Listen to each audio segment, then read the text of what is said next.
The following talk was given at the Insight Meditation Center in Redwood City, California. Please visit our website at audiodharma.org.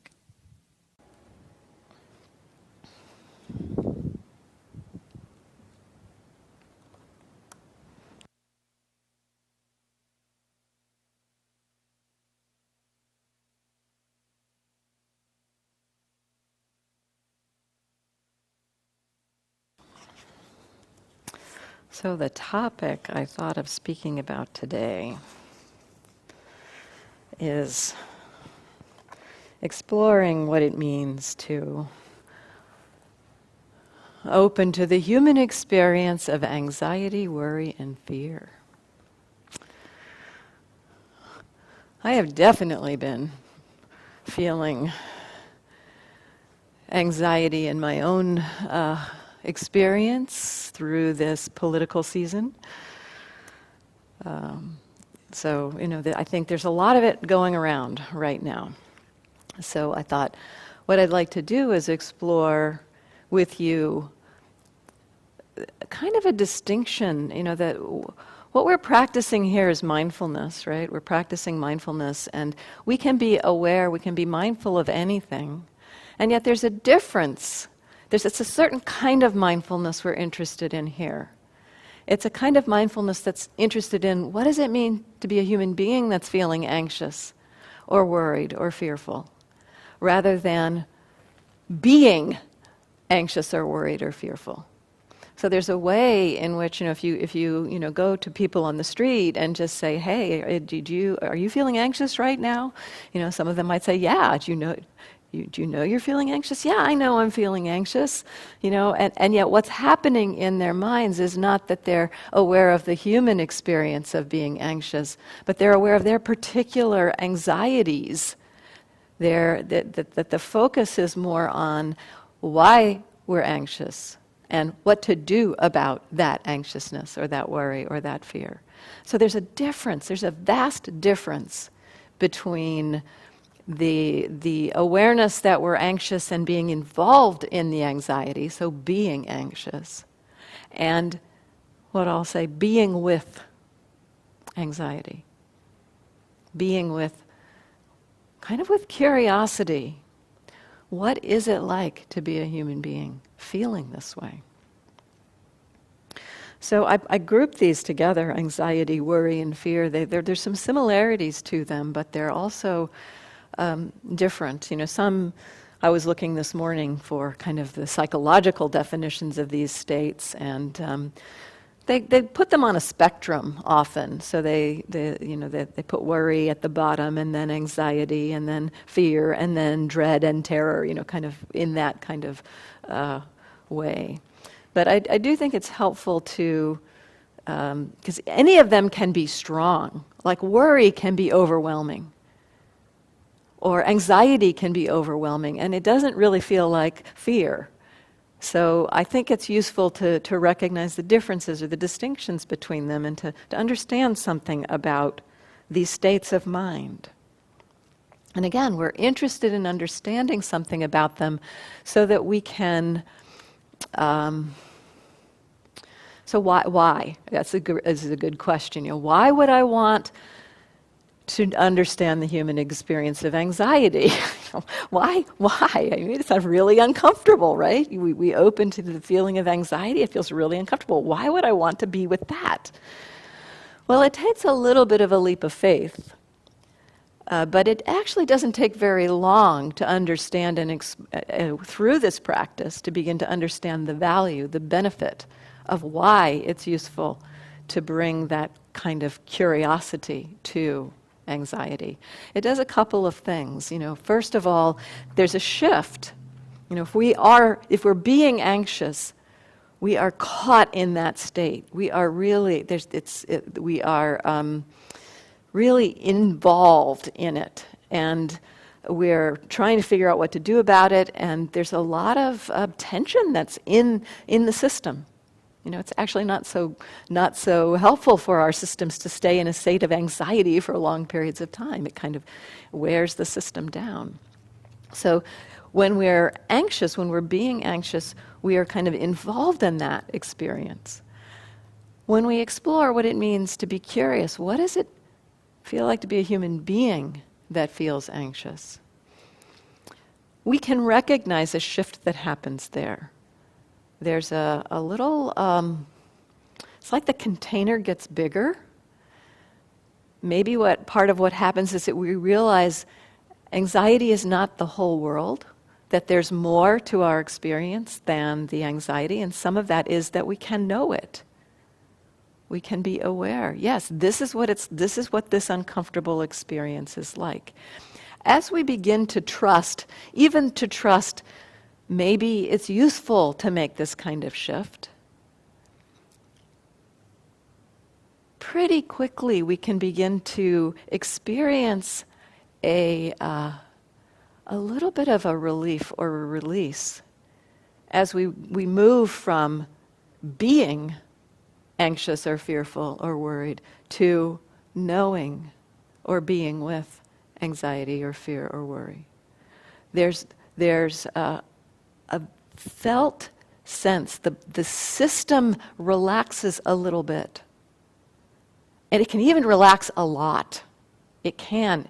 The stronger that mindfulness is, the more ease there can be, even in the midst of knowing something like anxiety or worry or fear. And so immediately we can begin to get some feedback that actually this is helpful. It's helpful to take this stance of curiosity rather than involvement. So we get that feedback. We recognize for ourselves the value, and that kind of can encourage us to continue to explore this. We also see that when we're caught in the anxiety or worry or fear, it's like it's escalating. When we become aware of it, there's more of a sense of capacity for response rather than reaction. And this is another piece of the power of the mindfulness around these states, that as we become aware of them through mindfulness, through this perspective, what's the human experience of anxiety?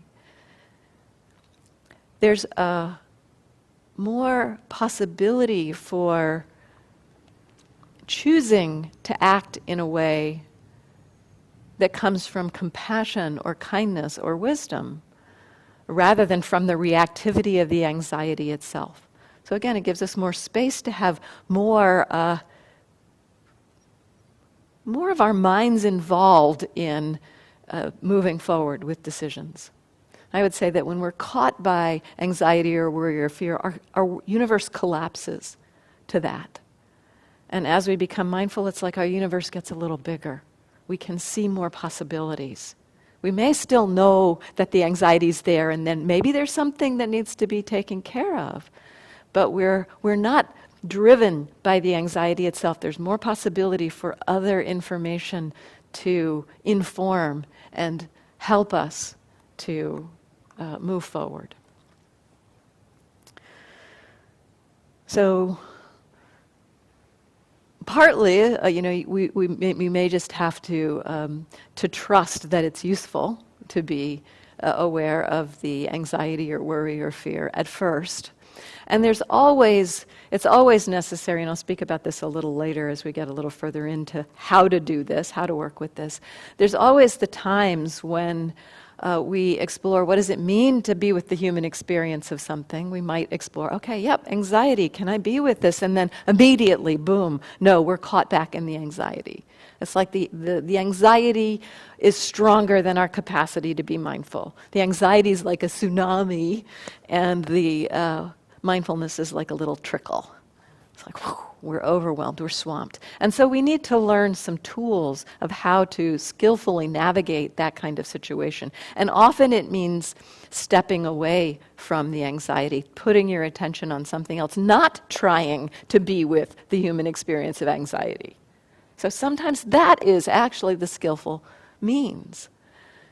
But it's helpful to learn, because there will be times when we can be with these states, times when we can be curious about them. And that practice of, or that possibility of learning to be aware of these states, maybe when they're not so tsunami-like, it grows our capacity to be with them.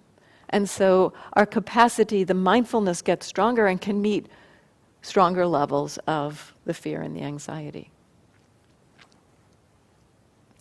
So, different kinds of fear, different flavors, let's say, different flavors of this state. Fear itself is really the response, the human response to a perceived threat. So when there's the sense that there's something dangerous or threatening in our environment, fear is the natural result. Fear is the response to that. This is a very helpful part of our being that has kept us as human beings alive. When we were just beginning as a species, it was really useful to have that adrenaline rush if a lion is approaching us. It's like, yes, run, or no, maybe not run, but freeze. So the response to fear has kept us alive. So there's a naturalness to the emotion in the face of threat.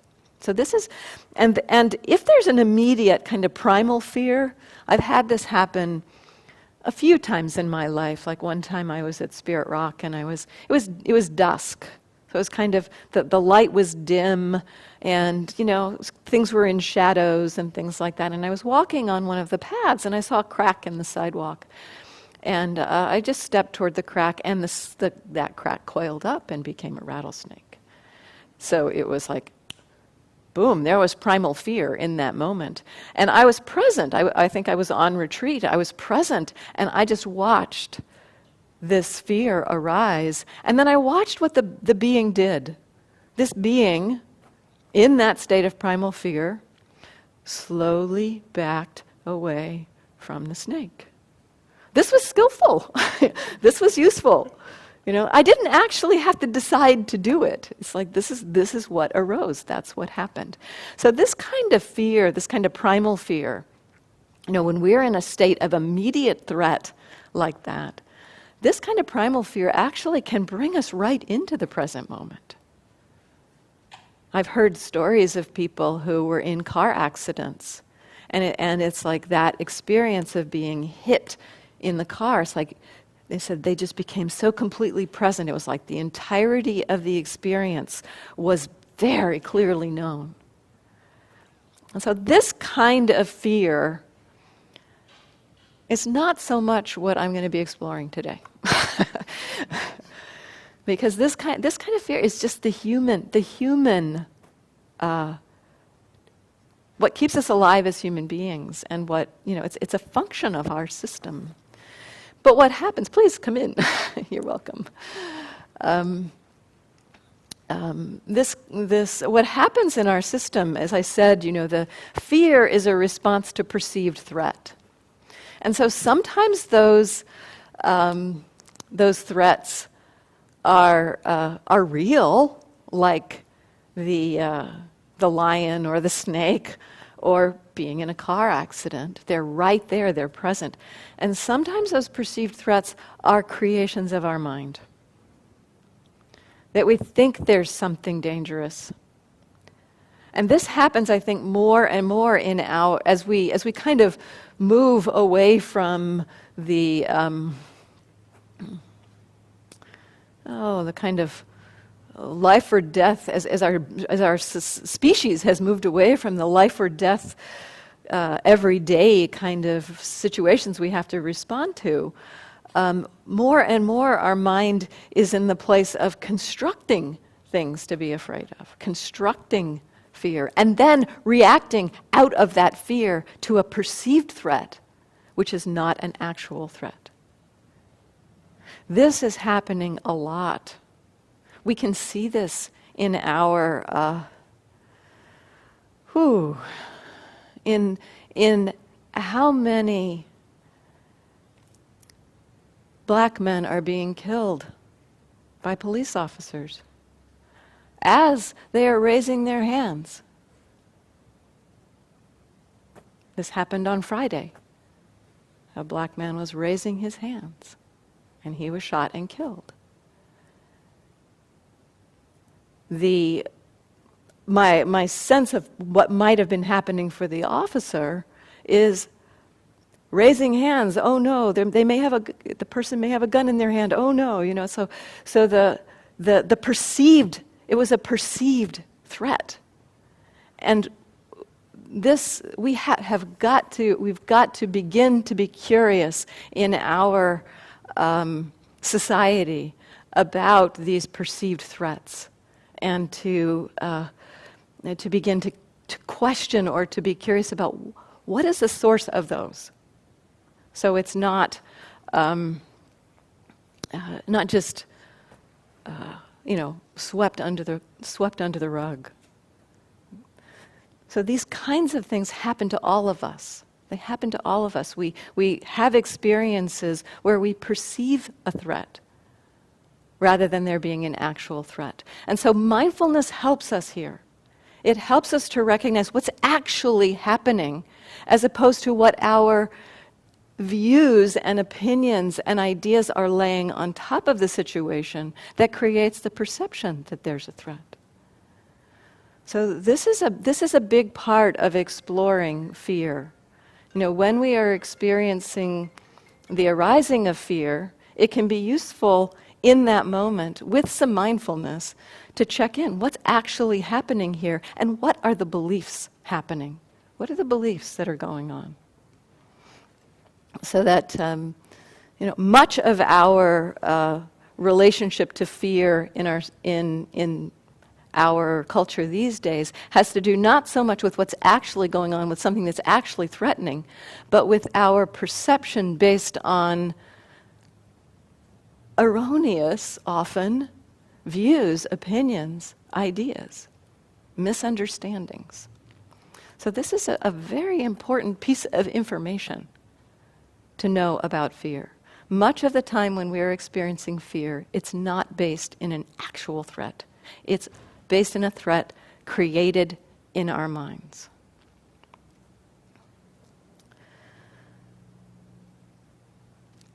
We can also, of course, experience fear around and get caught in fear around actual threats that are in our lives.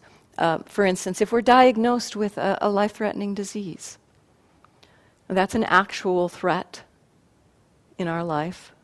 We may not be experiencing any direct symptoms at this moment, or they may be minimal, and yet each time we experience a little twinge here or a little twinge there, that reminds us of the diagnosis, and fear can come. So again, there's a thought process involved in the creation of fear often, even when there's an actual thing, an actual threat in our lives. It's often not so much that we're responding directly to the threat, but we're responding to our thoughts about it, our ideas about it. This is a really important piece of information for us. So that's a little about fear. Anxiety, my understanding is that anxiety isn't so much about an actual threat of some kind. It's actually, anxiety is more about the unknown. We would have fear if we know we have a diagnosis of cancer. We might have anxiety if we're experiencing vague symptoms and we don't know what's going on. So anxiety is more about the not knowing. It's about being uncomfortable with ambiguity and uncertainty. This can get very strong, this kind of feeling. And again, it can be based on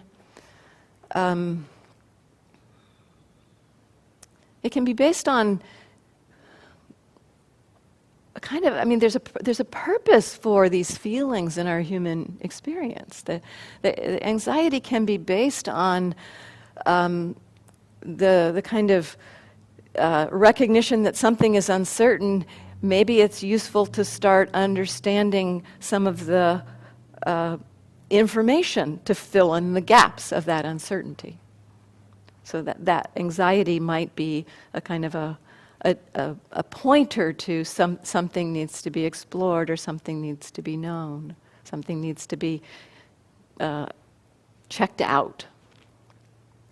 And yet again, very often our anxiety is not so much about, it's more of a construct of the mind. That, actually we may be, so here's a way anxiety gets constructed through worry. And worry is thoughts about things we're uncertain about. So worry and anxiety, I think, are related, but the anxiety is the feeling, and worry are the thoughts. It's the mind in that loop. I got to do this. What can I do? How am I going to do this? What am I going to figure out? And we're often driven nuts by that, too. So sometimes what happens, how anxiety is created, actually, is we experience something that we maybe aren't quite sure about. So we're in sitting meditation. We feel a twinge of pain in the knee. And the mind we feel that, and then we start thinking about it. Oh, there's a twinge of pain in the knee. Oh, I wonder how that, what's going on there. And I've been feeling that pain in the knee since we took that drive last week, and I wonder if I tore my ACL, and oh no, but what am I going to, oh no, I probably am going to have surgery. And the thinking process, the worry process, has actually generated a feeling of anxiety. So this is again, it's a process that's useful to recognize, to kind of understand the way human minds do these things. I mean, I'm describing things I've seen in my experience. I know you recognize them. When we look at our human minds and see patterns, we're not the only one that feels those patterns or experiences those patterns. And so we can be curious about this human experience. And it's useful to know something about these patterns so that as we're experiencing it, so you start experiencing worry. Maybe hearing something about worry constructing anxiety makes you more interested in exploring, what's actually going on right now? Oh, the mind is thinking a lot of thoughts and creating this anxiety. Here's the anxiety. So that we can start to move into the investigation of what is happening here and now. So these different flavors of anxiety, worry, fear, one thing they seem to have in common, and I wouldn't necessarily say this is always true, because I think we can reflect back on the past and worry about, did I do that right? Did I make the right choice in the past? So there can be a kind of a worry or an anxiety about the past. But often worry, anxiety, and fear are related to the future, related to the idea of the future. How will I be perceived in this situation? What will I do in this situation? Will I be able to support myself in this situation? So often the worry and the thoughts that are associated with anxiety and fear reflect thoughts about the future.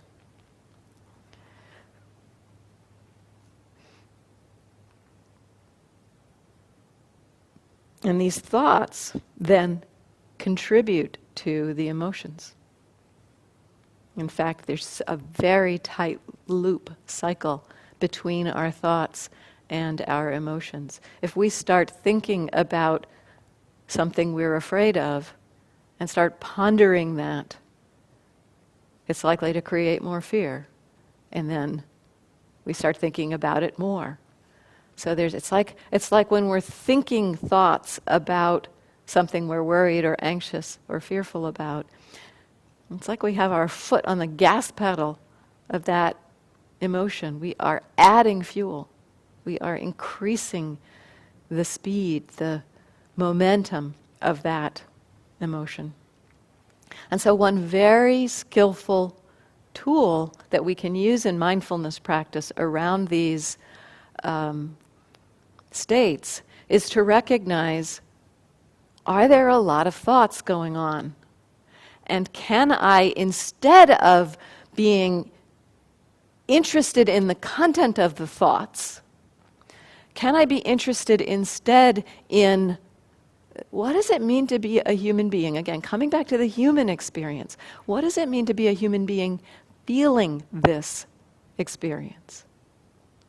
So that we don't have to stop the thoughts. We may not be able to stop the thoughts, but we can take our attention a little bit out of the world of all the thoughts and the content and what it means, and bring our attention into the actual this moment experience of being with that state of anxiety, with a mind that's kind of buzzing because it's got so many thoughts going. We can feel that. So checking in, what's the human experience? What's the human experience of this? Seeing if we can take our attention out of the story or the narrative and into the experience. So I do this right now, especially in the middle of the night, this seems to be happening. I wake up and my mind thinks something like, oh my gosh, Donald Trump is going to be president. What is this country going to do? And the mind starts thinking about it. What can I do? How can I contribute? Can I go to Ohio? It's like, okay, this is the thoughts. What's the feeling? Activation in the body. Agitation through the system. I can be with that. Being in the thoughts. Somehow that worry process, the worry process has deluded us into thinking that worry is going to solve the problem. It fully believes that. And so that's part of why we're caught by it. When we're in the worry, our world has collapsed to the worry and the belief that worrying is the answer. When we can step back and recognize, okay, what's going on right now is this charged state. Wow, okay, I can be with this. I can breathe. Yep. Can know this experience. The mind then has a broader perspective from which to contemplate what one does. It's not so helpful to be spinning in that worry with the anxiety. It can be helpful to know this situation creates anxiety, and what might a skillful response to that be? Sometimes the skillful response is simply allowing the anxiety to dissipate and then using our understanding to take some action, using our compassion. Because there's a connection. I mean, that anxiety for me is connected with this sense that so much suffering is going to result if that happens, if Donald Trump is elected president. I feel like that's a direction that's going to create suffering. And I'm going to be transparent here. Usually as a Dharma teacher, I do not bring politics in. But this situation is so out of the ordinary, I cannot in good conscience be balanced about this. I'm going to speak about this. So just to say that, I'm going to. I decided at some point, when he became the nominee, I actually decided, this is the action I'm going to take.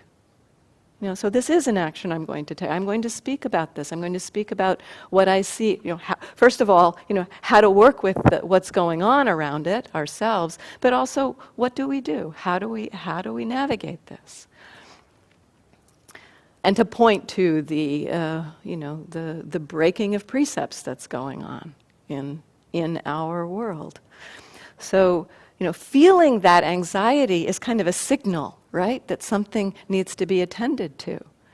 Acting from that anxiety, acting from that collapsed world may result in actions that are motivated from that collapsed place. And so when we can be a little more, when we can know it from the human side, we can be present for the experience of anxiety, we can recognize that it's happening, and as we're in that space of knowing, there's more available. What we see in that is that anxiety, for me, that anxiety is partly based on the future thinking that suffering will result. And so, yes, that's a future thought. It is a construction of the mind that suffering will result. And yet, to me, that anxiety is pointing to, in this case, as I open to the feeling, okay, I do want to take some action here. But I don't want to act from that constricted place. I want to act from a place of connection, of love, of caring, of compassion. So the mindfulness that we explore around these states helps us to have a bigger container in which wisdom, compassion, and love and understanding can be available for us. So that we're not just reacting, but we are responding.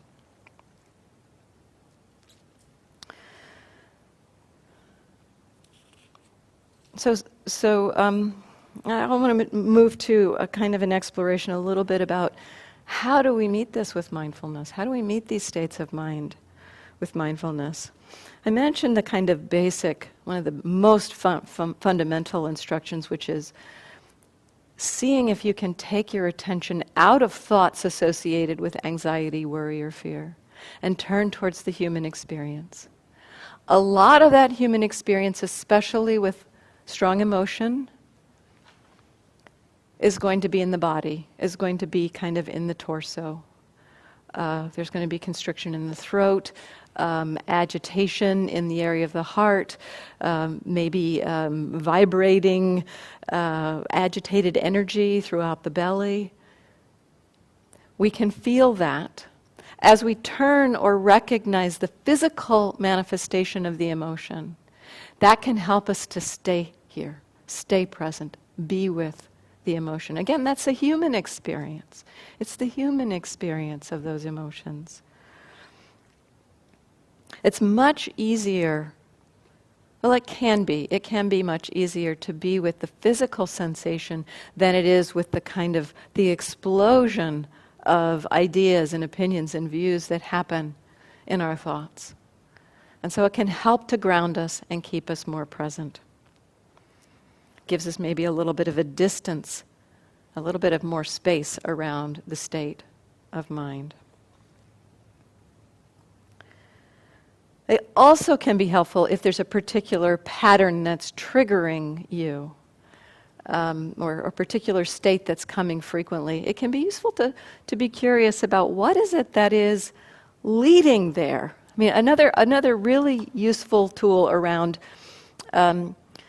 fear, anxiety, worry, especially if they happen a lot for you. I often encourage people to recognize one of three states around the anxiety, worry, fear. Notice when it's not there. If you have a habit of being anxious, there will be times that you're not anxious. Consciously recognize that. The Buddha actually encouraged this practice, to recognize the absence of difficulty. It helps us because those states, when we're in the midst of those states, again, our world has collapsed to them. And not only do we believe the story that they're telling us, but we also often believe they're always there. That's what's going on right now. That's how I am. I am anxious. And so we identify with it. As we acknowledge, consciously recognize or choose to orient to, not anxious right now, it begins to poke holes in that belief, that delusion that I am anxious. I'm always anxious. So recognize when it's not there. Really helpful. then when it's present, when it's there, recognize when you're caught by it, you're kind of in the world of it. Sometimes we can be caught by it and we can know we're caught by it. That recognition, yep, there's anxiety and I'm caught by it. Yep, okay. Even that little shift can bring a little bit more space. We may still be caught by the fear or the anxiety, but there's a knowing that we're caught by it, instead of just being caught by it. So we are being with being caught. So we have a little bit of space around being caught. As we explore, and so that's one. When it's present, notice when you're caught by it and when you're not caught by it. Because sometimes, especially as the practice strengthens, as we begin to get familiar with what does it mean to be with something like anxiety, there we see the mindfulness strengthens to the point where it's like, oh yeah, anxiety's happening. Huh, wow, that's really interesting. This is what it's like to be anxious. This is the feeling. And so we get a taste of not being caught by anxiety. And as we're observing anxiety in that space, a little thought of, oh no, might come in and we're caught. So notice that difference. Caught or not caught. The mind will recognize the difference. Not caught, there can be a space of ease, even delight, actually. It's quite amazing. When the mindfulness is strong and observing even something challenging, there can be a feeling of interest, of delight, even happiness. Wow, this is possible to watch this. Wow, that's pretty cool. So that as we see we're not caught, we get a little taste of the bigger container of it, rather than just the flavor of the caughtness. We get a taste of the container which contains the curiosity, the interest, the delight. So when we're not caught, we get a little bit of a different flavor. When we're caught, we feel pretty much the feeling of the anxiety. So noticing that distinction. When it's not there, notice it's absent. When it's present, notice whether we're caught or not caught. In that watching, particularly going between caught and not caught, we might actually see it waver as we explore mindfulness. We might see that, oh yeah, I can be with that, and then suddenly something happens. Often it's a thought arising, an idea, an opinion, a view, and we're caught. So we see that there's a trigger for being caught. Caught doesn't happen of its own. It's not just doing it randomly. There is something going on in our minds that shifts us from not caught to caught. And likewise, there's something going on in our minds that takes us from non-anxious to anxious. There are things happening in the world, of course, and yet what's happening in the world does not have the power to create our emotions in and of itself. That's great news. What's happening in the world does not have the power to create our emotions. What happens is that we take in that information, and then a process goes on in our mind based on our conditioning, based on our beliefs, based on our views, based on our history, that does a little dance with what's going on in the world, and emotions are created from that. So that process of that little dance of what's going on in the world and what's going on in our mind, that's interesting to watch. As we watch that, we start to see that there are often triggers for these states of anxiety, worry, and fear. Something happens in the world, we see something, we remember something. This I think happens a lot, this pattern. We see someone and we react to them, something. And I've seen this, so I see someone, there's something about them that's familiar that reminds me of somebody who treated me badly. So there's the person, not the person who treated me badly, but there's the person. My mind does the little dance about remembering that other person, the associative nature, and remembering things that other person did to me, and then the emotion is created. All of this mostly happening below the level of our conscious awareness. And then the emotion of, I might need to be afraid of that person. Of the person that is not that person. This kind of thing happens a lot. So that little dance of how our minds meet the world and what they do in response to it, that's a lot of what we're interested in watching. So sometimes we can get familiar with particular triggers. Like right now, for me, thinking about Donald Trump is a trigger for anxiety. At this moment, I'm not feeling anxious, which is great to see that I can actually say the name and be balanced about it. Maybe because I'm giving a Dharma talk, I'm a little more present here. But when I read the news, I'm starting to see. Yes, when I look at headlines, I need to be present. I need to see that headline. Okay, can I be with that? So if we can begin to get familiar with the triggers. So I know now when I open up my iPad to the New York Times, I need to be present for how is the mind in relationship to that content. Because that content can be triggering. Now again, remember that we're not trying to become non-responsive. The exploration of thinking about Donald Trump and not being anxious doesn't mean that I don't still feel and recognize that action, I need to take some action and explore that. It doesn't mean that. Again, when we're caught in anxiety or from our usual perspective of anxiety or fear, when we're in that collapsed world, anxiety and fear are telling us the only way anything happens is if you act out of this anxiety and fear. It believes itself so thoroughly, it thinks that that's the only reason why you would do anything, is if you're afraid or if you're anxious. That's the belief that's embedded in that state. That I am the reason. This anxiety is the reason. Fear is the reason you're going to take action. That's what that state believes.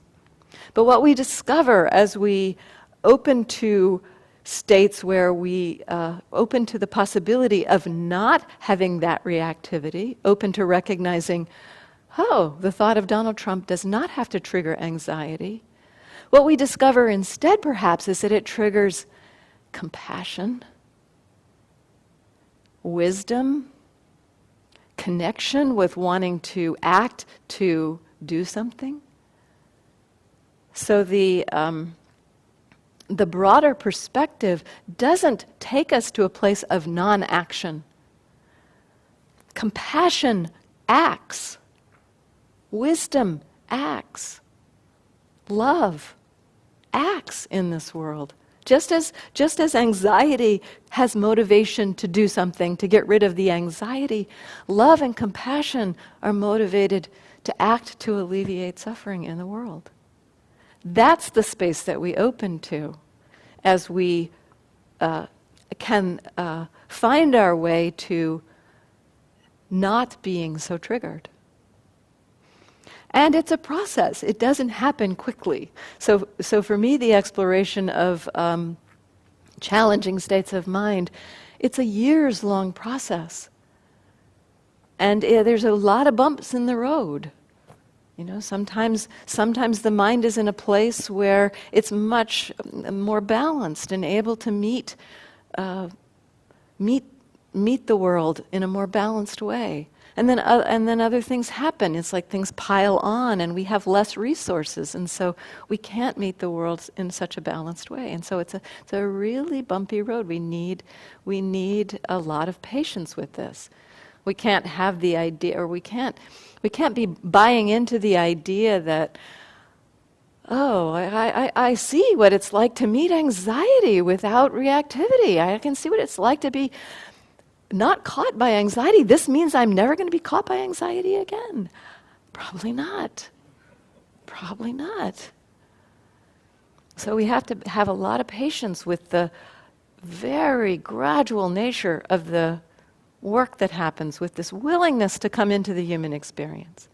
We do see pretty quickly the value of it, and so that helps us. That keeps us going. That makes it more possible to continue being curious. And yet we also have to be patient.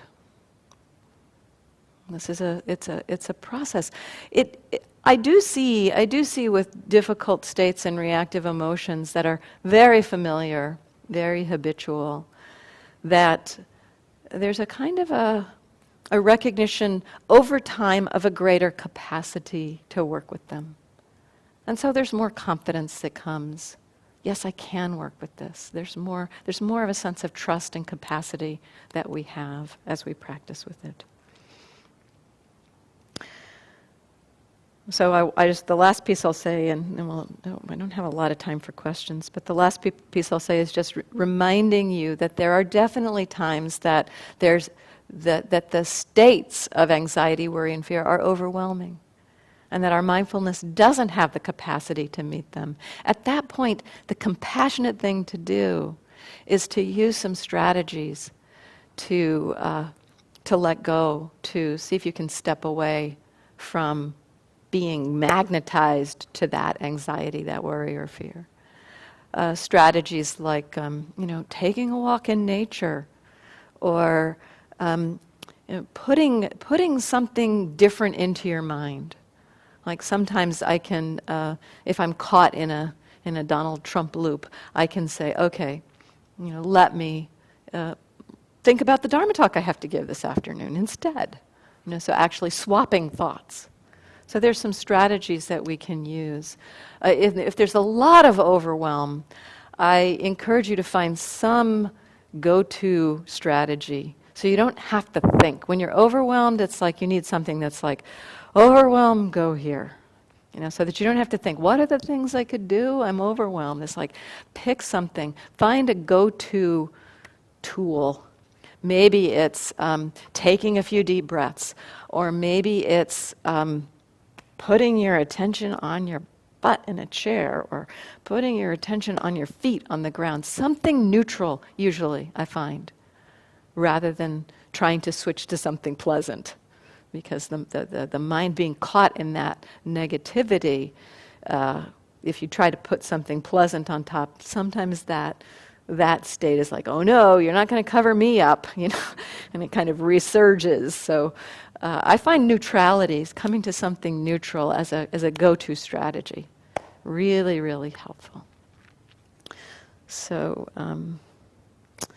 there's a couple of minutes. There's not a lot of time. I wanted to leave a little more time, but there's a couple of minutes if there's any comments or questions, anything you'd like to say. Yeah, and could you use the mic?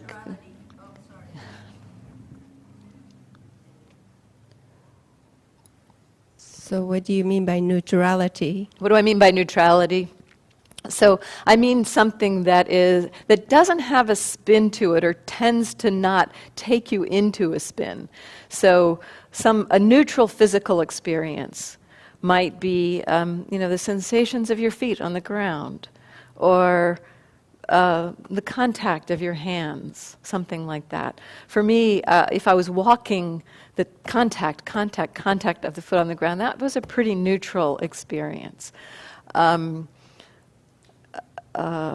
Sometimes you can try the breath, and if you take controlled deep breaths, that can be a kind of a place of neutrality. But often when there's a lot of anxiety or fear, the breath is involved. And so sometimes the breath is not such a good go-to place when you are in a charged or overwhelmed state. And so I often suggest people find something outside of this core area of the body as your go-to place. It could be contact points of the body. It might be using seeing. Another strategy I find really helpful as a neutral strategy, this is actually one of my favorites, is it's using seeing. So open your eyes and let's try it right now. So look at a corner. Find a corner, not a corner of the room, just some place where two lines come together. Find a corner and then find another corner. And then another one. And move your head while you're doing this. And then another one. We'll do this for like 20 seconds. So just look, connect, and then move on. Look, connect, and move on.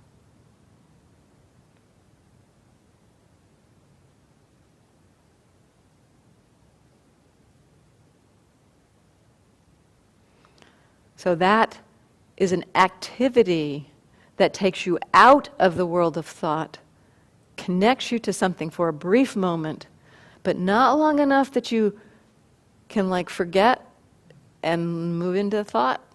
So every second, move, move, move, move. That's a very powerful strategy if you're overwhelmed. And now we have to stop, so thank you for your attention. And I know there's a group from a class here, and I'm happy to take some time with the group from the class for a few minutes afterwards, so thank you.